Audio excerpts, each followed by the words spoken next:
Chapter 30. The night sky over the desert started to gradually fade away, from black to a purplish shade that was starting to grow lighter as the sun approached, further revealing the carnage and destruction in even more detail, more than John wanted to see. In the slowly breaking dawn, he could see the remains of the sofa pulled up against the corner of the living room-cum-kitchen, the Kevlar still standing strong up the back. In the middle of the room, bullets were scattered on the floor. John knelt down and picked up half a burnt playing card and saw slivers of others nearby. They were playing cards when they were attacked, he told the others. Cameron stood guard with her AK as Ellison and Danny hauled the last body into a line with the other mercenaries. The wounded soldier John had executed. Very little of his head remained, and it was a gory mess he didn't want to look at. Ellison put a singed, blackened shower curtain over the man to cover him up, before placing the burnt bed covers over the others. They didn't have shovels to bury them, and it didn't seem right to just leave them out in the open, so he'd done what he could. Savannah unselfconsciously unzipped the dress she was wearing, let it slip to the ground to reveal her in just her underwear, and reached into the back seat of the Mercedes to get her own clothes. She hadn't had the chance to get changed after her capture, and now was the first opportunity. She noticed Danny casting a few glances over at her as she stood in just bra and panties.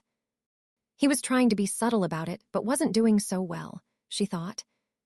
"Dream on, Danny boy," she said curtly, causing him to stutter awkwardly and walk off in embarrassment. She pulled her normal clothes back on and looked over to Cameron, stood with John and talking, trying to console him even though it wouldn't do much good. "We'll find them," Cameron told him reassuringly. She knew from previous experience that telling John to keep away for his own safety would be useless. He'd never leave his mother in captivity, not by the FBI and certainly not by Kaliba. Sarah didn't matter very much to her, other than that she was another protector for John, and he was attached to her. But she was concerned for Savannah. She knew why. John Henry had become attached to the girl, but it didn't make it any less real for her. She wanted to make sure the younger Weaver was safe, though she also knew if it came down to a choice, she'd select John over her without hesitation. "Damn right we will," John replied. He stepped over to the line of mercenary bodies, ripped the covers and the shower curtain off, undoing Ellison's work and exposing the corpses. He knelt down beside the one he'd executed, unzipped his combat vest and manhandled the body, pulling the arms back and twisting them until he could manhowever them one by one out of the holes and pull the garment clear off.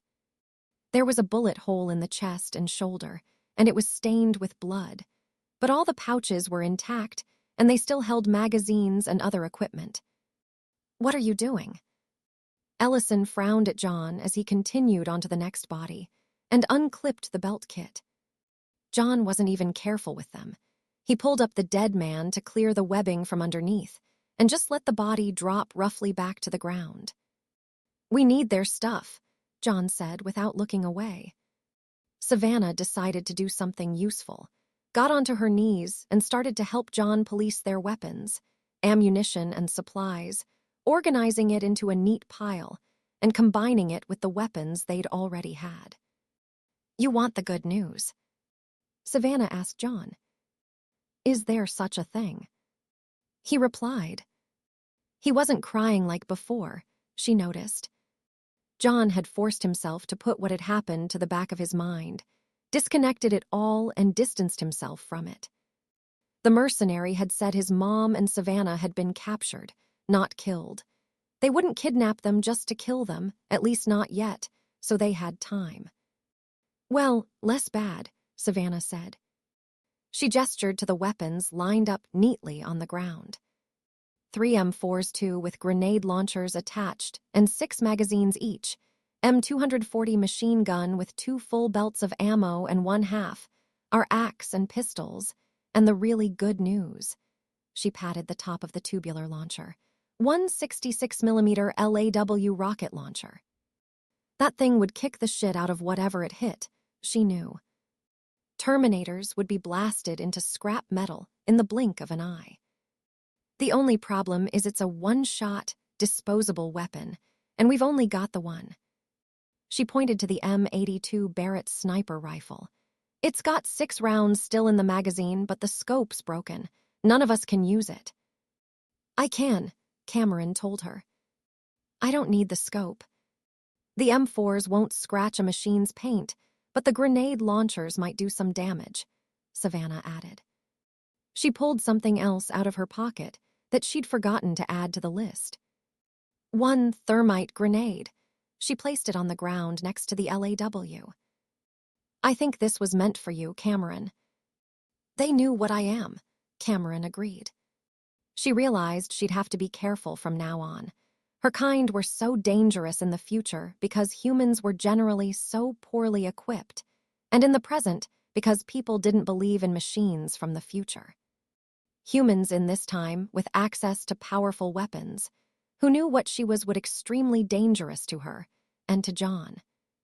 John held the thermite grenade in his hand and stared at it, not saying a word.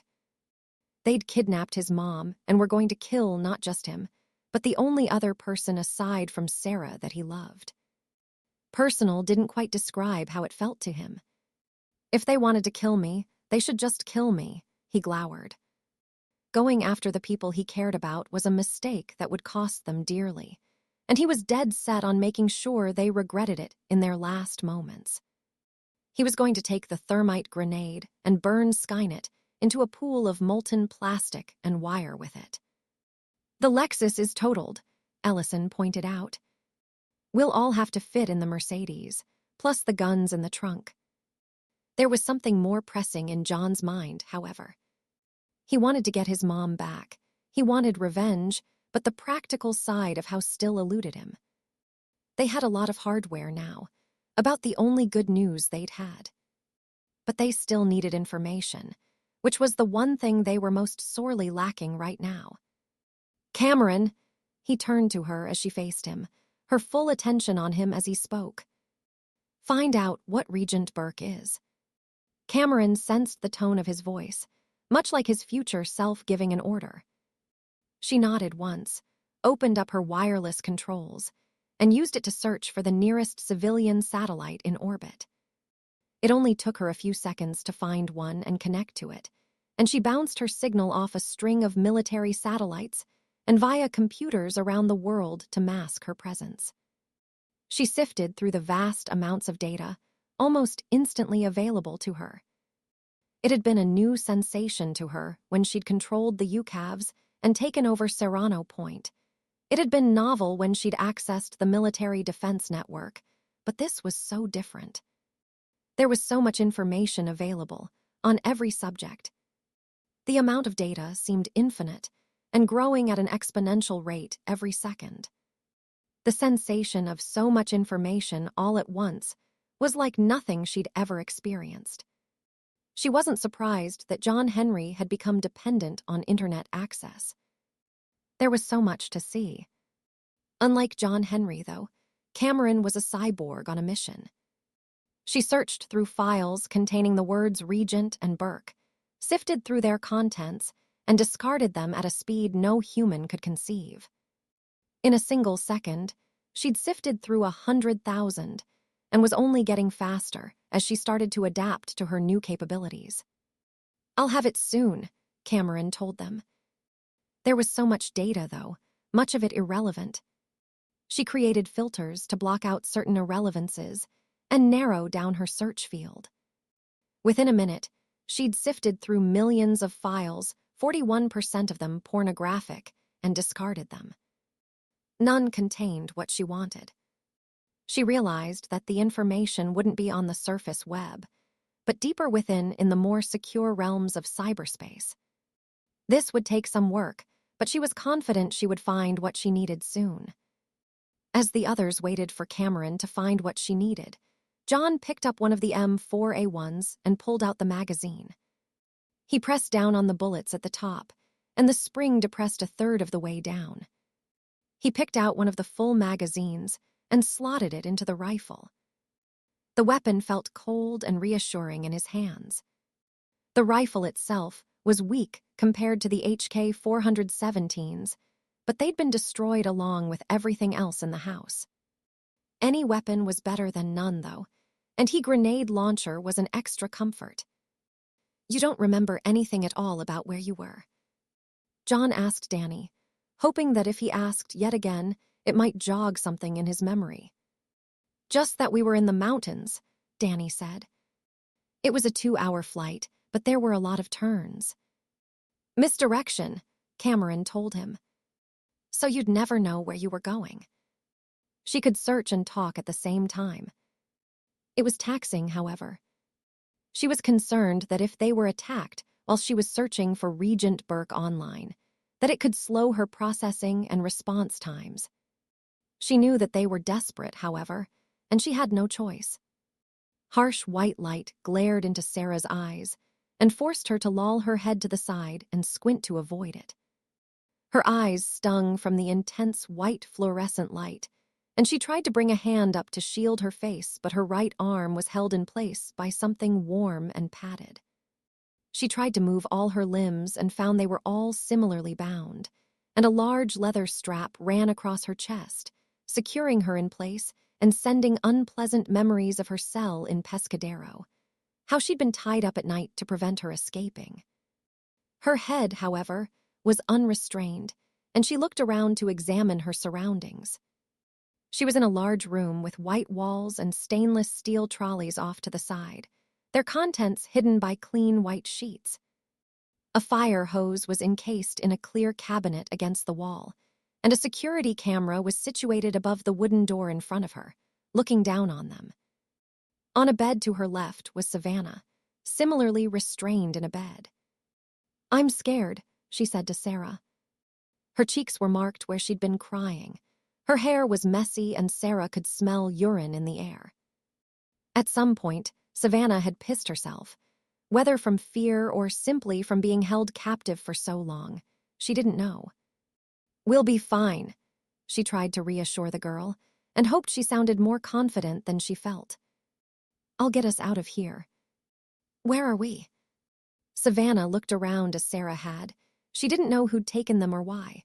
All she wanted was to go home. Sarah tugged at her restraints, testing them to see if she could budge them any. She had maybe an inch of movement. I don't know. Twisting them did no good. They were leather, and she could tell that no amount of pulling, twisting, or forcing would get her free. She looked up at the camera and realized that even if she did manage to free herself, chances were more hired goons would be on her in seconds. "How are we going to get out?" "I don't know," Sarah repeated. Why did they have to find Savannah? Why couldn't they have just left her alone? She was a kid, for fuck's sake. She wasn't any threat to Kaliba. The door opened, and 3 men stepped inside. 2 wore dark-colored suits and ties. One was white and had a cigarette in his mouth, and the other looked Japanese. The third man, if it was even a man, Sarah already had her doubts, wore khaki combat trousers, boots, and a black t-shirt that strained against his large, muscular body. Biceps threatened to tear the sleeves, and the main part of the garment was tight against his chest.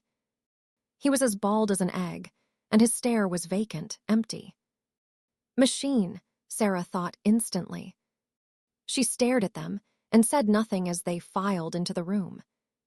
"Sarah Connor," the smoker addressed her. "I'm extraordinarily pleased to meet you." "I'll bet," Sarah rolled her eyes. "Really," Coleman said, taking a drag on his cigarette. The mother of John Connor, the woman who trained her son since birth to fight against Skynet, and the machines, the fact neither Skynet or ourselves have been successful in killing him, shows just how well you taught him. He took a final drag and looked for somewhere to stub out his butt. There wasn't anywhere, so he simply dropped it to the floor and crushed it underfoot. It wasn't like it was going to bother Sarah or Savannah. They'd soon have a lot more bothering them than that. "I actually have a great deal of respect for you," Coleman continued. "You gave up your life to protect your son and try to prevent the war. I admire that.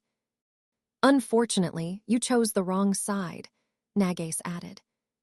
A machine tried to kill me when I was 19, and then my son when he was 12. We weren't exactly given a choice, Sarah spat out. Coleman nodded in understanding. Fair enough. We were lucky enough to be given the choice. You chose wrong, Sarah spat out in contempt. A wry grin spread across Nagase's lips. Did we really? John beat Skynet. We win. If you say so, Coleman replied. He wasn't going to sit here and argue with the woman. He didn't know how the war had actually concluded. He'd been sent back before the end of it. Connor's forces had gained the upper hand, if only barely, but Skynet had prepared for that and sent assets to this timeline to ensure it didn't happen again. Any possible victory in the previous timeline was moot. But here, in this timeline, your son has no chance. Skynet will win, and in the future we realized our only chance for survival was collaboration with the machines. You mean you took the coward's way out? Sarah accused them. It doesn't matter what you call it, Nagase shrugged. All that matters is which side you're on after the last shot's fired. We made sure we were on the winning side. He remembered when they'd come back in time. There'd been 6 of them then, plus the 3 machines. Fisher had disappeared without a trace after installing a roving backdoor in the defense net for Skynet to utilize at a later date. The 3rd Terminator had embarked on a mission to kill Catherine Weaver and had disappeared without a trace, and the other man, Gary Farmer, had tried to defect. Once they'd arrived back, he'd called a private, humans-only meeting and tried to convince them to seek out the Connors and aid them, that with the knowledge and resources they'd accrued, they could resist the machines. They'd promptly revealed him to the machines, and steroids had eliminated him. There's no chance for humanity. You said you never had a choice, Coleman said to Sarah. Now I'm giving you one. Tell us where your son is. We'll take you both in and you can join us. Be on the winning side for once. He smiled at her. Wouldn't that be easier than constantly fighting a hopeless, losing battle? She could barely believe the crap she was hearing, and a wide grin spread across Sarah's face. You really think I'm going to fall for that? She asked, chuckling to herself. She'd never heard anything quite so funny in a long time. I'll take what's behind door number 2. Such a shame, Coleman thought. He'd known Sarah Connor wouldn't give up her son that easily, but still he'd given it a try, hoping she'd make things easier for herself and them. Door number 2 it is, he sighed. He stood over Sarah and looked down at her. I did offer you an easier way. Remember that, he told her as Baldy went to the fire cabinet and pulled out the hose, and Nagase took the white sheet off the trolley and took out a sheet of cling film. Sarah watched them at work, well aware of what they were doing, and it scared her shitless. She tried to keep herself composed, but couldn't help her heart beating rapidly, painfully inside her chest in anticipation of what was to come, as Nagase approached her with a stretched-out length of cling film and held it over her. She looked over to Baldy and saw him just standing there, observing. The 2 humans were doing the torturing, she realized. The machines might be ruthless bastards, but they didn't hold a candle to man. I'll ask you once, Nagase said, looking over Sarah as he held the cling film up above her. Where are your son and the AI? Sarah shook her head silently, refusing to even speak to tell them she wasn't going to answer their questions. Have it your way, Nagase shrugged. He lowered the film down over Sarah's mouth. She shook her head, Bucked writhed and struggled, moving to keep him from getting a grip and making it as hard as she could. Baldy came over and grabbed her by the forehead in one meaty palm and held her head in an unshakable iron grip, squeezing slightly on her temples to increase her discomfort as, now unimpeded, Nagase wrapped the cling film around the lower half of her head, creating a seal over her mouth and leaving her nostrils clear. Both Nagase and Baldy moved aside as Coleman approached and held the hosepipe above her stomach, holding the nozzle aimed at her face. The machine stood over Sarah's head and held it in place. Coleman'd seen this done many times and was glad he wasn't on the receiving end of it. Nagace turned the valve, and the water started to flow through the hose audibly. Water shot out of the hose and blasted into Sarah's face. She screwed her eyes closed and tried to turn away but couldn't. Baldy's grip was too strong.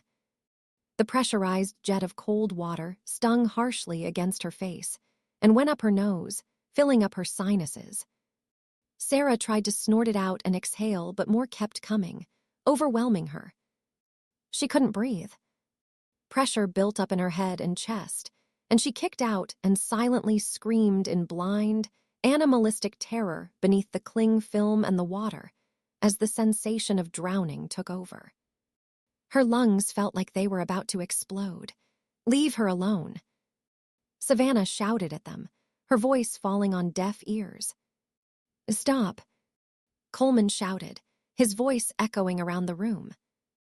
Nagace turned the valve, and the water jet slowed into a trickle and cut off. Coleman ripped the cling film from Sarah's mouth, and she immediately opened her mouth wide and gasped for air, desperately sucking in as much as she could. Her chest burned badly, and she felt like she'd been stabbed in the heart, the pain only slightly soothed by the cold air she raggedly inhaled. Never had air tasted so sweet to her. "Where are your son and the AI?" Coleman demanded. "Where's Catherine Weaver?" Confusion hit Sarah and she stared at him, unsure what he was talking about. "What AI?" "Come off it, Connor."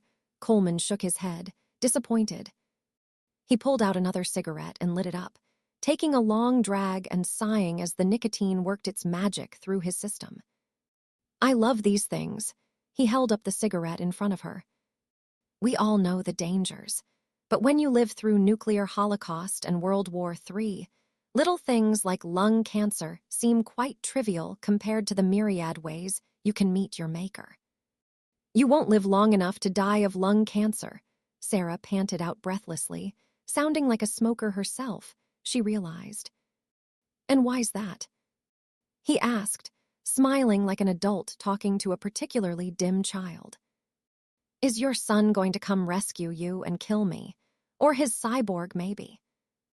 "No," Sarah shook her head. "Crap. They know about Cameron." She'd hoped that at the very least she'd remain a secret ace up their sleeve, waiting to be played. Still, she tried to look calm as she spoke. "But the second you're no more use to the machines," she nodded at Baldy standing behind her, "they're going to kill you." "If you say so." He took another drag and turned to Nagace. He realized he'd already made a mistake with the waterboarding. He'd given her enough time to get her air back. He secured another section of cling film over her mouth. "Again," he said to his accomplice, holding the hose above her once more. 20 seconds. A second blast hit Sarah in the face, and again, she felt the horrible sensation of drowning, her nostrils and sinuses being invaded by the pervasive water that robbed her of precious oxygen and built the pressure back up in her chest. It seemed to go on forever. "They're going to kill me," she thought, silently screaming as she went ballistic beneath the spray. They weren't going to stop. After an eternity, it ended, and once again the cling film was torn from her mouth. She fought for breath again and cried out. To her side, Savannah had started crying, too, as she watched Sarah's ordeal. "We found your safe house, Sarah. Tell us where your other ones are." Sarah gasped and coughed painfully and waited a few seconds for the sheer, crushing agony in her chest to start to subside.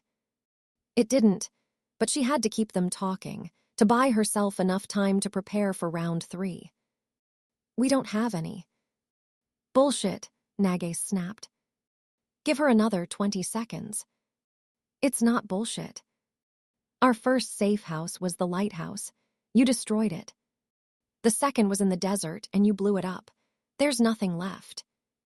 I don't know where John is, probably hiding somewhere." At least, she hoped he was hiding. She hoped he wasn't going to do anything crazy like come after her again. He'd broken her out of jail with Cameron's help, which worried her even more. John didn't leave people to the wolves, ever. Even when he'd been 12, he'd screamed and protested when she'd hidden him away in the steel mill and stayed behind to fend off the T-1000. But this time, it wasn't a bunch of donut-dunking jail guards and sheriff's deputies. They'd be up against Kaliba's private army, complete with cyborgs and combat aircraft. She hoped John would be sensible enough to stay away, or that Cameron and Ellison would convince him to. Where are they likely to hide? Baldy finally spoke. Skynet had access to the security cameras throughout LA County and the surrounding areas, and facial recognition technology, but it had been searching for the Connors since the mercenary teams had failed to eliminate them. They'd remained hidden in the desert and were likely to avoid densely populated areas. "He's a teenager. Who knows what goes through that head of his?" Sarah said. "I think you do know," Coleman said to her. "I know why you're holding out, and I understand. But we're not going to stop until you break. How much pain you go through is up to you." He turned to Nagace, still manning the release valve for the water. 30 seconds, he instructed. "You'll kill her," he protested. She was no use to them dead. "She's strong," Baldy backed up Coleman. 30 seconds. Nagace turned it once more, and a third round hammered Sarah, with torrents of pressurized water blasting into her. "Stop it!" Savannah shouted out to no avail. Nobody listened or cared about her protests. After 30 seconds, it stopped, and Sarah was allowed to breathe again. "Are you going to tell us now?" Coleman demanded. "Or do we go again?" Nobody had ever lasted 3 bouts of waterboarding before. Normally, they were singing like canaries after just the 1 round. "I don't know anything," Sarah gasped. She felt her trousers wet at the crotch and realized it wasn't the water. She felt humiliated that they'd already made her piss herself after only a few minutes of interrogation, and was glad she genuinely didn't know where John was. She'd never give him up even if she knew, but ignorance made it easier to take, because she had no choice but to accept what was coming her way. "Fine," Coleman shrugged. "Turn it on again. Don't stop until I say." "No," Baldy stopped him with just one word. "What do you mean, no?" Coleman was seriously confused now. They were slowly breaking her down. It might take minutes or hours, but he was confident if they kept it up, she'd spill the beans by the end of the day. "You won't break her like this," the T-888 explained. "We both know everyone gives in eventually," Nagace argued. 3, maybe 5 more rounds, and she'll have nothing left. She'll be begging us, tell us everything we want. "Not like this," he repeated. "Some people can withstand pain better than others. Sarah Connor is one of them." The 2 humans didn't understand him. Coleman knew everyone had a breaking point. It was just a matter of finding it. If it took them a month, then so be it. Eventually, Sarah would divulge everything. Safe houses, bank accounts, ammo stashes, any more allies they had. "I take it you've got a better plan?" he asked the machine. Baldy turned towards Savannah, craning her head up and towards them as much as she could. As soon as his eyes locked on her, she shrank away in fear and tried to wriggle out of her restraints. "Do it to her." "You want us to waterboard a 7-year-old girl?" Coleman stared aghast at the machine. Nagace couldn't believe it either. "Jesus, that's cold." Sarah Connor has a high pain threshold. Savannah Weaver is a child. She won't be able to resist, and Sarah won't be able to watch her in pain. Savannah's eyes widened in fright, and a tear rolled down her cheek as she stared at Baldy and then at Coleman, holding the hose nozzle. She could see how hurt Sarah was, how she'd cried out for breath, and she was terrified. "Don't hurt me," she shook her head, but her cries fell on deaf machine ears. "You can do this one yourself," Coleman snorted. "I'm not waterboarding a child." There were still a few lines he hadn't yet crossed. and this was one he wouldn't touch with a 10-foot pole. Baldy ripped off another sheet of cling film and stepped over to Savannah, holding it above her head. "You leave her the fuck alone." Sarah snarled as Baldy stepped away from her and towards the other bed. Savannah struggled to get away but couldn't, and panic set in. She thrashed around on the bed as Sarah had and tried her best to keep away from him. "Please," she struggled beneath him, tears streaming down from her eyes and running down her face. She just wanted to go home. Why couldn't they leave her alone? She didn't understand what this was all about.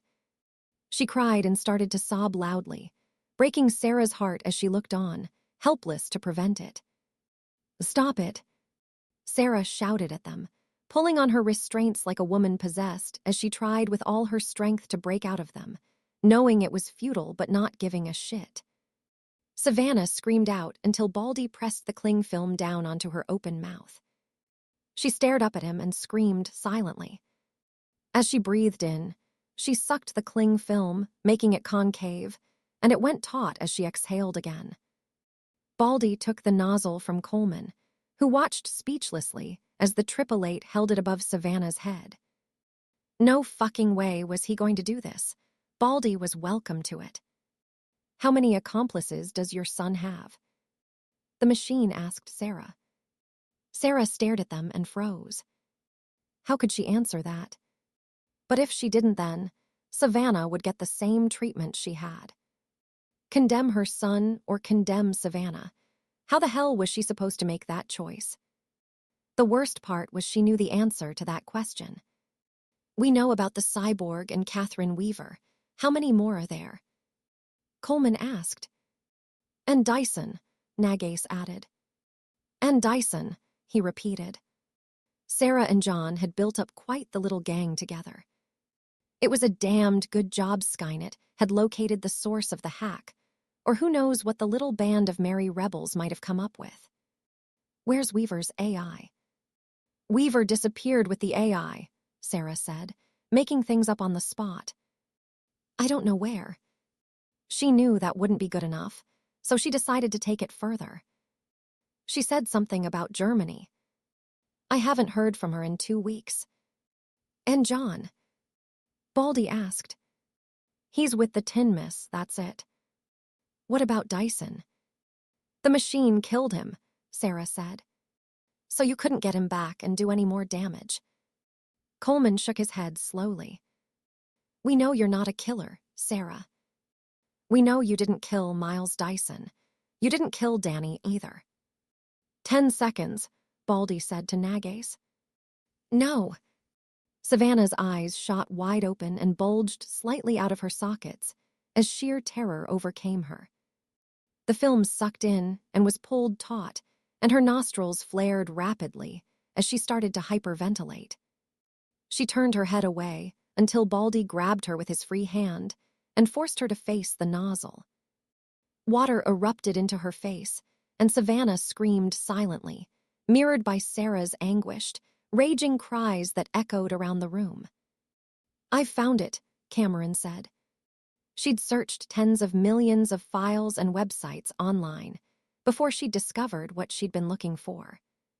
There had been no website, nothing on search engines, and nothing solid to search for. After fruitlessly sweeping cyberspace, she'd changed tactic and started perusing through emails. None had contained the term Regent Burke in the titles, but she'd found several from 2 individual email addresses that combined to form the name. She'd read their contents and confirmed it was what she was looking for. "What is it?" John asked expectantly. "Regent Burke Solutions. They're a private security company. They supply personnel to companies around the world. I found emails to oil and building companies in Iraq." "Mercenaries," Savannah concluded. Ellison sat back on the hood of the Mercedes, not encouraged by Cameron's findings. "We'd already figured Knowles was doing something like that. How's this anything new?" "It took an hour of scouring the internet just to find that." Danny said, "I thought you were meant to be advanced." A moment of pride welled up in him. If his AI had been on their side, then he was confident it would have gotten the job done in a fraction of the time. "Shut up!" Savannah smacked the back of his head, and Danny stepped away from her, staring irritably at the redhead. John ignored his comment and looked to Cameron. He could tell there was more to it than that. Cameron wouldn't have brought it up if there wasn't a reason behind it. "Carry on," he said. "What about them?" "It's operated by two people, Dominic Regent and Bradley Burke, former U.S. Army Rangers. They recruit ex-military personnel for private security operations." "What's that got to do with Kaliba?" Ellison asked. He couldn't see where this was going. "I found emails exchanged between them and the Kaliba group. They were encrypted, but I managed to decipher them. I'd had to operate online for fractions of a second at a time and reroute through 30 different satellites and computers to avoid being traced again. That's why it took so long." "What are these emails about?" Savannah asked. "Contracts, payments, and requests for more personnel. Regent Burke are unhappy because they've lost a number of employees assigned to Kaliba's operations, and Kaliba want more." "Did you find anything useful?" Danny asked. "Regent Burke's business address in Burbank," Cameron replied. "Nice work," Ellison nodded to her. He wasn't aware of her full capabilities. He didn't think any of them, even John, really knew. But he was impressed that she'd done it so fast. It had taken hundreds, thousands of man-hours of sifting through files, emails and such to build cases against people when he'd been in the bureau, and she'd done it in just 1 hour. "Let's go," John said, opening the door to the driving seat. "Go and do what?" Danny asked. "Go there and get some answers," John replied, as if it were the most obvious thing in the world. "Find out where Kaliba is and how many more of these hired goons they've got working for them." "Sounds like a plan to me," Savannah said. John started to slide into the driver's seat, but Ellison held him back. "What?" John asked. They couldn't afford any more hesitations. Every second they waited put his mom and little Savannah in more danger. "Rifle." Ellison nodded down at the M4 still hanging by a sling around his neck and shoulder. John took it off and unclipped the webbing from around his waist, walked around to the back of the car and put it into the trunk, as Savannah and Cameron collected up all the policed weapons and ammunition and did the same. "What if we get caught with all this in the car?" Danny asked. "All it would take is a cop to stop them randomly and ask to open the trunk, and they'd be screwed." "We can't take it all with us," Cameron agreed. The problem was they had nowhere to store it. The safe house was rubble, and they had nowhere else to go. They were homeless and had no base of operations. That needed to change. They couldn't continue indefinitely without a safe location to stay in. "Put it all in and we'll think of something on the way," John snapped. "Come on, let's go." They dumped all the assault rifles into the trunk, took the barrel off the M240 and put both halves in with them and disassembled the sniper rifle. And Savannah, Ellison, and Danny got into the back seat. Cameron got into the driving seat, and John sat beside her. She'd already plotted a route using online street maps and knew where she was going. She pulled away from the ruins of the safe house and rolled out onto the desert road. As she drove, she turned to look at John and watched him stare intently out of the windscreen at the desert scene ahead. She flashed a small smile at him, but he didn't react. He just carried on staring, deep in thought and not taking any notice of her or anyone else in the car. Her smile faded, and she focused on the road, disappointed he hadn't returned the affection. As a machine, she couldn't suffer from insecurities, and she knew she'd done nothing wrong to make John angry at her. She knew why he didn't respond as she'd hoped, but it hurt her all the same.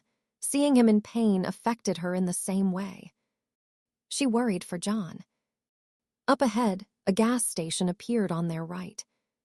As they got closer, Cameron saw it had been boarded up, and looked as if it hadn't been used in a long time. "Pull in here," John said. "It's not in use," Cameron said. "Exactly." Cameron understood his meaning and turned onto the dusty forecourt. The gas station was definitely a vacant lot. The only resident she could see was a rattlesnake coiled up at the bottom of an old pump that stared curiously at them as she stopped the car and turned off the engine.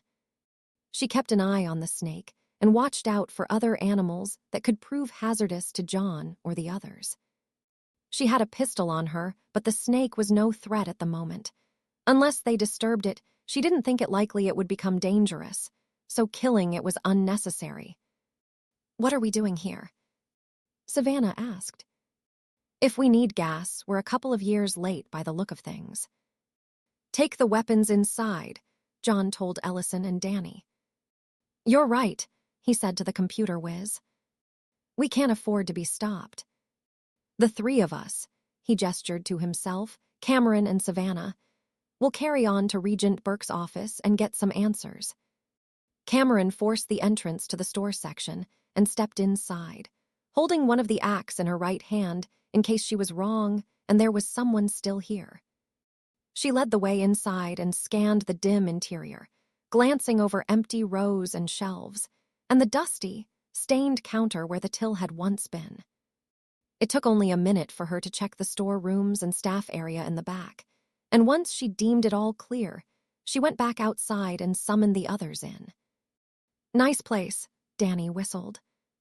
"I've stayed in worse," John said. Savannah silently concurred, and Cameron and Ellison said nothing. They hauled the assault rifles and heavier weapons inside and placed them on the ground, along with the few meager tins of food and the one surviving plastic bottle of water. "We should buy some supplies while we're in the city," Cameron said. 3 tins of unknown food. The labels had been burnt off in the fire that had destroyed the safe house, wouldn't last them long. "We don't know how long we'll be here," she added. "Fine," John replied absently, his mind elsewhere. "You gonna be okay here?" Savannah asked Ellison. "I think so," he said. "It's not exactly 4-star, but we'll make do." "We'll be back in a few hours," John said as he made for the door and stepped out into the forecourt, followed by Savannah. Ellison reached out and grabbed Cameron's wrist as she turned to leave as well, stopping her before she could set foot outside. She saw concern on his face as he looked at her, then at John halfway across the forecourt and approaching the Mercedes. "Take care of him," he said, his eyes still on John before he locked his gaze with Cameron. "First losing you, then Sarah. I'm worried about him." He'd been through more than anyone ever should have had to, and had both people he loved more than anyone else in the world taken from him. That had to shake things up a bit. The image of John executing the mercenary haunted him over and over again. "Me too," Cameron said warily, sharing Ellison's thoughts exactly. Knowles parked his car on the side of the road, got out and strode over to the phone booth on the street corner. He looked around to make sure nobody was following him or watching him, and glanced back at the SUV to make sure nobody tried to steal it. The last thing he needed right now was some little bastard taking off with his car and all his weapons on board. He'd come up with his plan now, make his way to Oxnard Airport, wait for the familiar silver helicopter to show up, slip his cell phone inside and hide it, and track them online to their ultimate location, or hitch a life if he could get the pilot alone. He fished into his pocket and brought out a fistful of change. He selected 4 quarters and pushed them into the coin slot before dialing. His attention on the phone in front of him. He never noticed the black Mercedes that drove past along the road behind, or the 3 occupants inside. He got a ringtone and then heard the numbers beep through. It rang, then again. "Pick up," he urged under his breath. He looked around again to make sure his car was okay and the other end of the line connected. "Hello." "Oh, thank God." Knowles breathed a sigh of relief. He'd worried himself half to death this whole time that Kaliba would find his family. He'd had to stay away and avoid contact for their sake. "Hey, Mike, it's Andy." He tried to sound casual. "Andy, how the hell are you, man? You still running the circuit? You should come work with me. Beats getting shot at for a living." He couldn't suppress a grin, despite the fact nobody could see him. "Business going good, eh?" "You'd better believe it. Lots of tourists willing to part with their hard-earned money for a few hours at sea. Last week, I had a load of college kids hire the boat out for the afternoon. Paid a fortune just to spend the day drinking out on the water." I might just do that, Knowles thought to himself. When they'd gotten out of the Corps at the same time, Mike had put all his money into buying a boat. He rented it out by the hour for tours, fishing excursions, and the odd party. Much easier work than I'm in, he thought. For a moment, he was tempted to tell Mike what was going on and ask for his help. The two of them would have a much better chance, but he wasn't going to risk leaving two families fatherless. "Mike, is Kate there?" He couldn't believe how nervous he felt asking that question, like he was a teenager again. He hadn't spoken to his wife, since she'd confirmed she'd arrived okay. "1 second, I'll pass you over." Kate. Seconds ticked by without another word passing, and Knowles wondered if maybe she didn't want to speak to him. "Yes." She huffed. "It's good to hear your voice," he sighed. "What do you want?" Her voice was icy as she spoke. Clearly she's still pissed off, he thought. He didn't blame her. It was his fault she'd been uprooted from her home without any explanation. "I wanted to tell you. We can go home soon, carry on like normal." Another pause. "Are you still working for that damn security company?" He knew she'd always hated the fact he'd taken up mercenary work after he'd gotten out. They'd both hoped to make a new life for themselves without the stresses of the Marines, and being separated for so long, having more time to themselves and as a family. But things hadn't worked out that way. He'd struggled to find work as anything more than a security guard in a mall, and had grown increasingly frustrated with civilian life in a demeaning, low-paid job done by ex-cons and wannabe cops. Regent Burke had been a lifeline, and he'd grabbed hold of it. "Listen, Kate, I've gotten into something deep here, and I need to sort it out before I can come home. It'll be over soon, and then I'm out for good." The phone's display started flashing, indicating the money was running low. Fucking daylight robbery. He put another $2 into the machine, hoping it would satisfy the cash-guzzling piece of crap. "You promise?" He wasn't sure, but it sounded like she didn't believe him. In all fairness, he thought, it wasn't the first time they'd had this discussion. The money was too good and the work too exciting. That was the problem. He hadn't been able to let go of the Corps. "What have you gotten into?" "I can't tell you over the phone," he said. He didn't know if he'd ever be able to tell her really. How would she ever believe him if he did? "Let's just say for now they people I've been working for aren't what I thought they were. I need to do this. Trust me when I say I'm doing it as much for you and the girls as anything. And for 3 billion other people. If everything Sarah Connor said was accurate," he said to himself. "Mike's always going on about me working with him on the boat. Hell, I'll stack shelves at Walmart if I have to.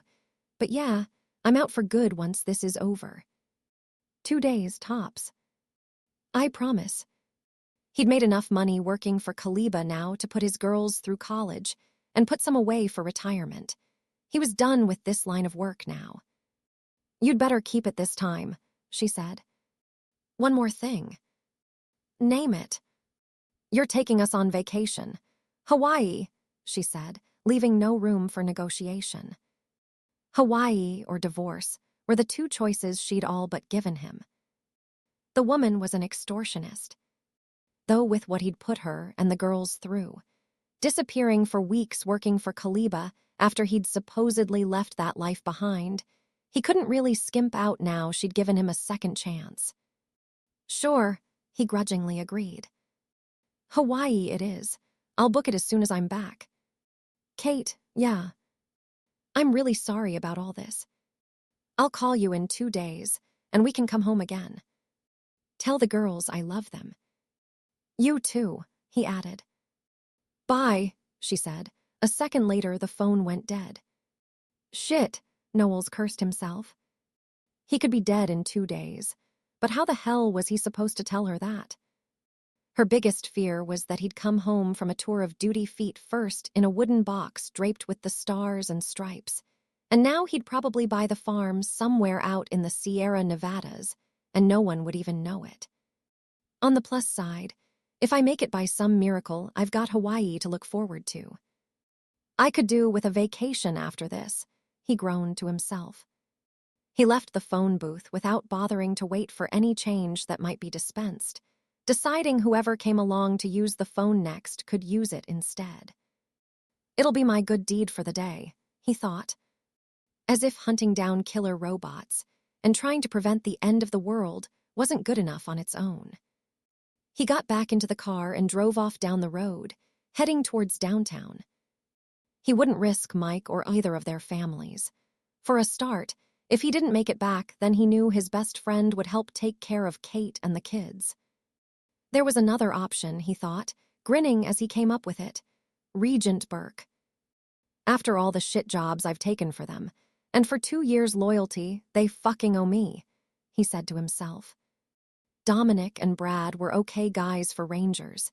Anyway, and he reckoned if he told them the score he could convince them, or failing that he'd just pay them for a couple of guys to help him out.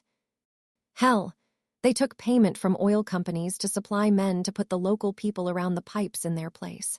As long as he stumped up the cash, they'd take him up no matter how crazy his story.